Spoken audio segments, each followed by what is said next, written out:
In this lecture, we will discuss another landmark judgment relating to the LGBTQ community and in particularly the sexual activities of the lesbians, gays, bisexuals, transgenders and the queer community and in particularly the petition here was filed by Suresh Kumar Kaushal against Naz Foundation, Judgement of 2009 and in particularly relating to section 377 of Indian Penal Code and Articles 14, 15 and 21 and the Delhi High Court judgments delivered in 2019 in regards to consensual sexual relationship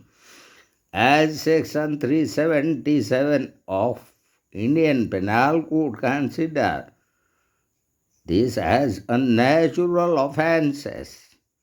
And now again we'll discuss the very fact of this case, and particularly Naz Foundation, India Trust, and relating to HIV/AIDS patients and the sexual health and constitutional validity of Section 377 and Articles 14, 15, 21 of the Constitution of India, then those issues relating to violation of fundamental rights and the very arguments why the petitioner and the respondents and the judgment. And in relation to that, we will discuss the judgment relating to Maneka Gandhi versus Union of India in 1978. So, in the introduction, as we found much discourse has taken place in an attempt to highlight the plight of those who have been discriminated on the basis of their sexual orientation or gender identity.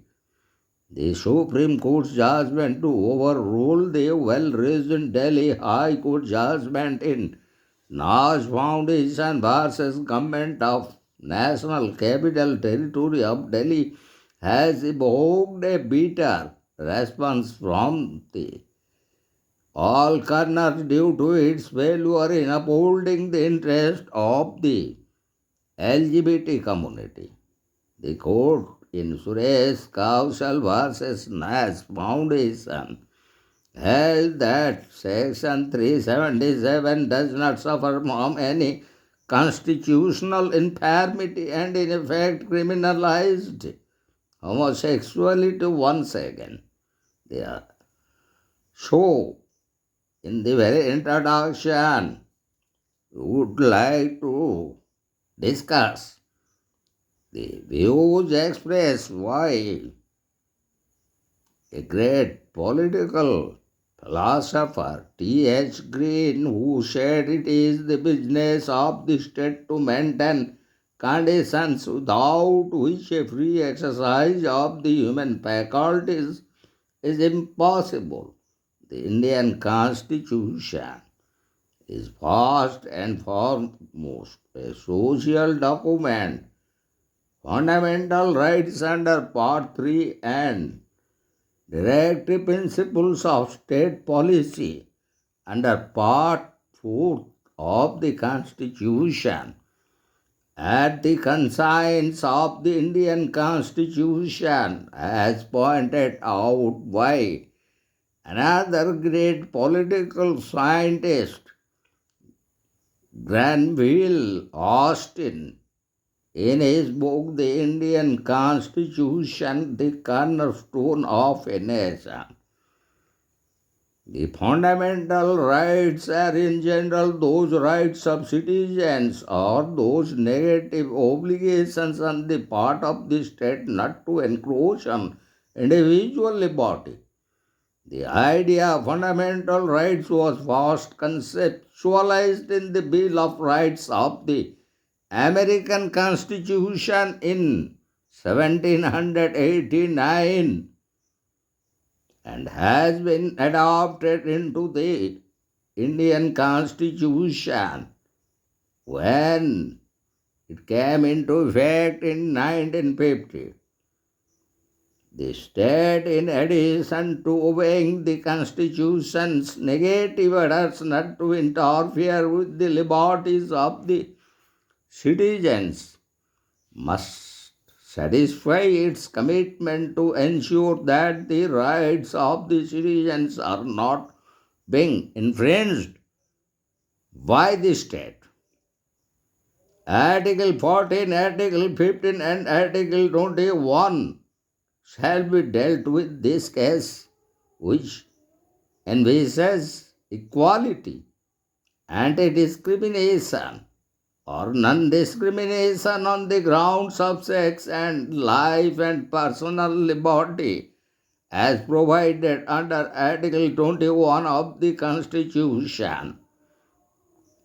The main focus here is regarding gay rights, or to be more specific, the LGBTQ community's right, in particularly the rights of lesbians, gays, bisexuals, transgenders, and queer community, which has been one of the themes of heated discussion and debate across the globe. The Delhi High Court passed a judgment in favor of the LGBTQ community in the year 2009 in the landmark judgment of Naz Foundation vs. Government of National Capital Territory of Delhi, declaring Section 377 of the Indian Penal Code, which criminalizes homosexuality in India, to be unconstitutional and violative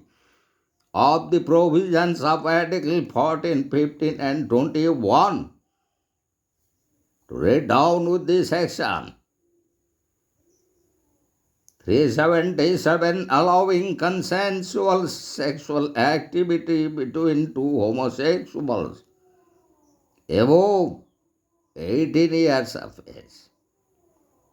Then the matter went to appeal to the Supreme Court of India in Suresh Kumar Kaushal vs. Naz Foundation, where the Supreme Court struck down the decision of the Delhi High Court in the Naz Foundation case. As regarding the very constitutionality of Section 377 of the Indian Penal Code, which criminalizes sexual activity against the order of nature, which is considered as a natural offense, as it criminalizes any sexual activity other than the heterosexual. Penile vaginal homosexuality is the sexual propensity for persons of one's own sex. The cultural construction of sexuality discredits any sexual activity that is not beneficial of the male semen. Homosexuality is condemned and penalized because it leads to the loss of the semen which holds the seed for procreation. Homosexuality until very recently was considered to be an aberrance or abnormality, and for this very reason gay people were subjected to torture, discipline, and even corrective steps to cure them. The legislative history of Section 377 of Indian Penal Code suggests that homosexuality and sodomy as a crime was first recorded or in 1920 in England. Later in 1300, such acts later were penalized under the Bagari Act 1553, which prescribed death penalty by way of hanging for the perpetrators of it, was reenacted by Queen Elizabeth I in the year 1563. The offence of sodomy was first introduced in the Indian Penal Code through the Act for imposing the administration of criminal justice in the East Indies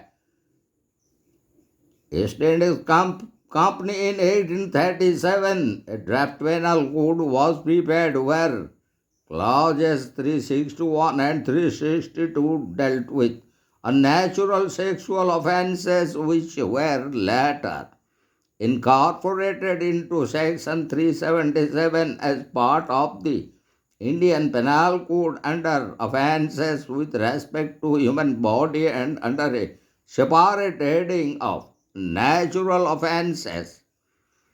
So Section 377 of Indian Penal Code as defines unnatural offences as whoever voluntarily has carnal intercourse against the order of nature with any man, woman, or animal shall be punished with imprisonment for life or with imprisonment of either description for a term which may extend to 10 years and shall also be liable to fine. Legal elucidation of this section reveals that consent is no defense to an offence under this section, and no qualification with respect to age is made in this section, although that is there for other heinous crimes which, with respect to the body and human life under the Indian Penal Code.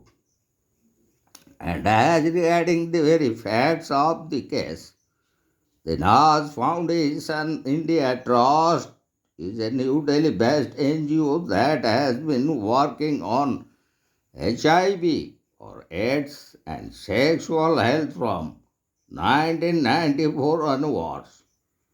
They filed a writ petition in the Delhi High Court challenging the constitutional validity of Section 377 of the Indian Penal Code. This section penalizes unlawful sexual acts against the order of nature, which has the effect of criminalizing even consensual sexual intercourse between two adults of the same sex or even of the opposite sex indulging in penile non-vaginal sexual activities.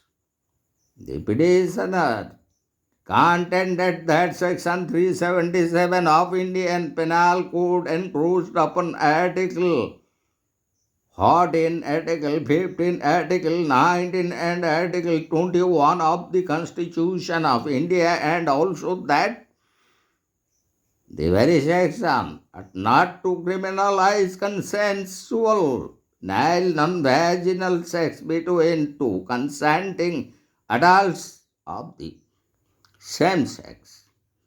In a milestone judgment conveyed on July 2009, the Delhi High Court decided that Section 377 of the Indian Penal Code disregarded various fundamental rights, including the right to privacy and right to dignity under the fundamental right to life and personal liberty as provided under Article 21 of the Indian Constitution, so also the right to equality as provided under Article 14 of the Constitution of India.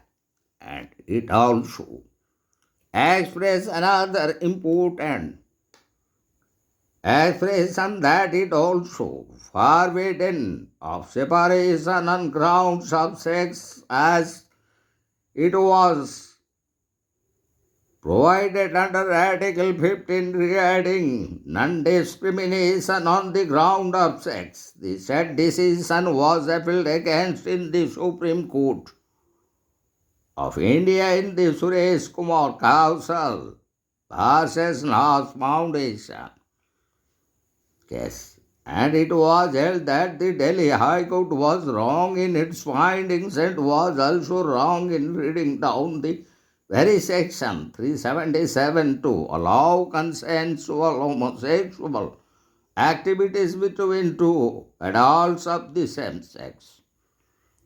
So the major issues raised in this landmark judgment, the major issues that emerged before the court for its attention and consideration involved the violation of fundamental rights as provided under Article 14, Article 15 and 21 of the Constitution of India. In this way,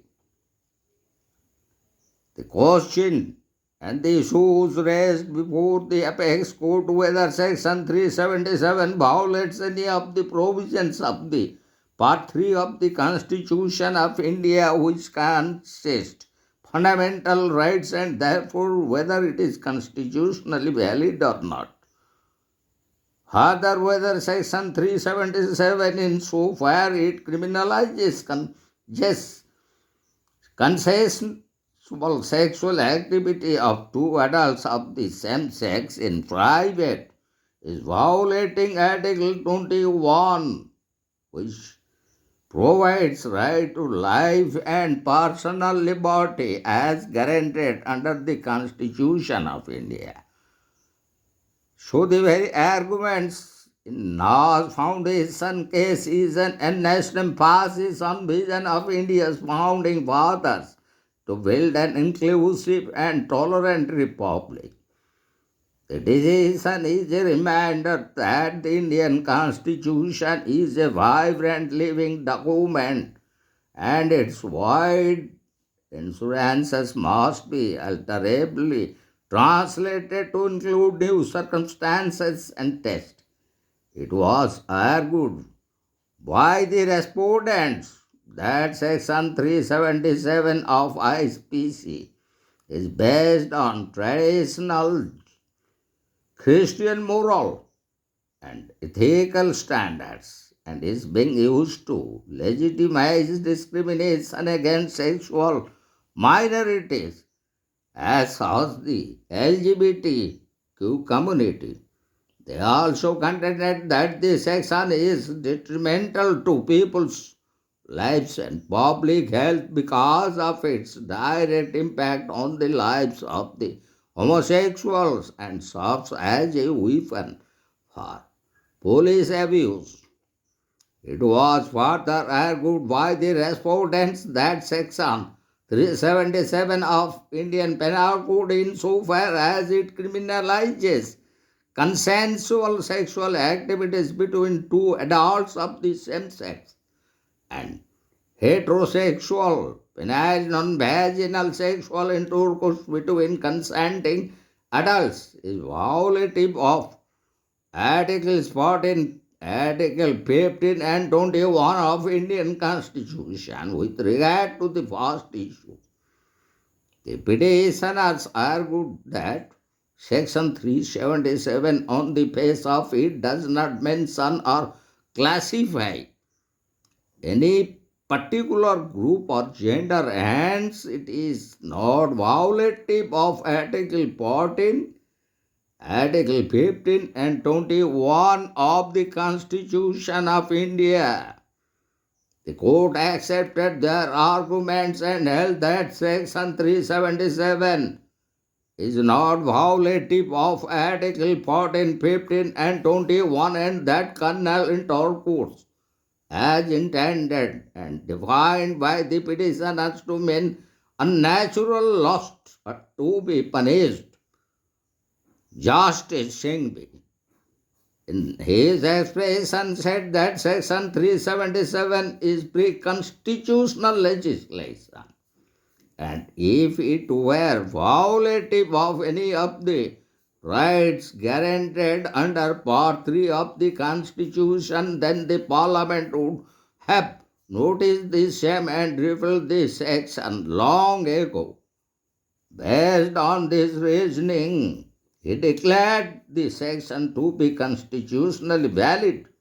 He also said that doctrine of severe ability and the practice of reading down a particular section flows from the presumption of constitutionality, and that in the said case the Delhi High Court's decision to read down the section was wrong, because there is no part of the section that can be severed without affecting the very section, that is section 377, as a whole, which also happens to be the only law which governs cases of pedophilia and sexual abuses and assault. So the Supreme Court held that Section 377 of the Indian Penal Code does not suffer from any constitutional infirmity and left the matter to the competent legislature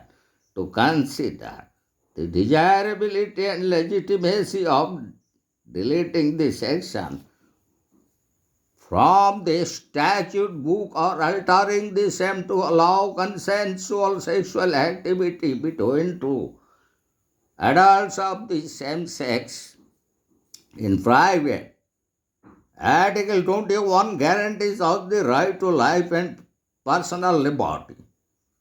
The private consensual sexual relations are protected under the right to personal liberty, as under Article 21 under the very interpretation of right to privacy and dignity.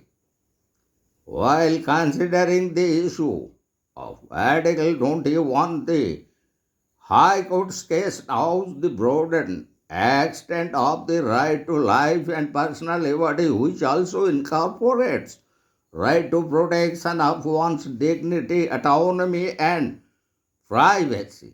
The division bench referred to Indian and foreign judgments identifying with sexuality as a structure of personality and the worldwide patterns in the assurance of security and nobility privileges of gay people, and held that the very sphere of privacy allows persons to develop human relations without interference from the outside community or from the state.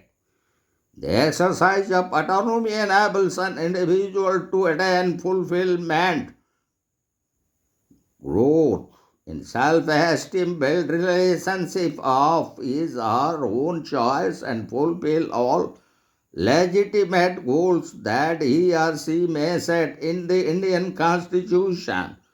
The right to life or to live with dignity and right of privacy are recognized as dimensions of Article 21. Section 377 of Indian Penal Code denies a person's dignity and criminalizes his or her core identity solely on account of his or her sexuality, and thus violates Article 21 of the Constitution. As it stands, Section 377 denies a gay person the right to full personhood, which is implicit in notion of life under Article 21 of the Constitution. So hereby we would like to discuss the judgment of another important leading case, that is Maneka Gandhi versus Union of India. In the year 1978, the court reiterated that the term personal liberty is of the widest amplitude and it covers a variety of rights which go to constitute the personal liberty of a man. Sexual orientation and sexual activity is a matter of one's privacy. And in the same case, the court went on to explain the very intention of founding fathers regarding regulation of Article 21 and said thus expanded, and the read for interpretive purposes. Article 21 clearly brings out the implication that the founding fathers recognized the right of state to deprive a person of his life or personal liberty in accordance with fair, just, and reasonable procedure established by law. But in the above case, Section 377 of IPC used arbitrarily, and it classifies between procreative sexual activities and non-procreative sexual activities which show no compelling state interest to make such a law to regulate and deny such an important fundamental right. So now we would like to conclude our valuable discussion in this lecture relating to the landmark judgment Suresh Kumar Kaushal vs. Naz Foundation, which was decided in the year 2014 by the Apex Court. Thus, consensual sexual activities between two adults of the same sex should not be regulated by a law as it violates their fundamental rights, and a person's choice of sexual accomplice is no business of the state to regulate. Section 377 is abused to brutalize the persons belonging to the gay community. Popular morality, as distinct from constitutional morality, as derived from the constitutional values, is based on shifting notions of right and wrong, and as of today, a large chunk of elite population is in favor of the LGBTQ community's rights, and hence this shows that the state is not even going by the popular morality but by its own morality. And if there is any type of morality that can pass the test of compelling state interest, it should be constitutional morality. So hereby we completed our valuable discussion and the lecture on the important landmark judgment Suresh Kumar Kaushal vs. Naz Foundation.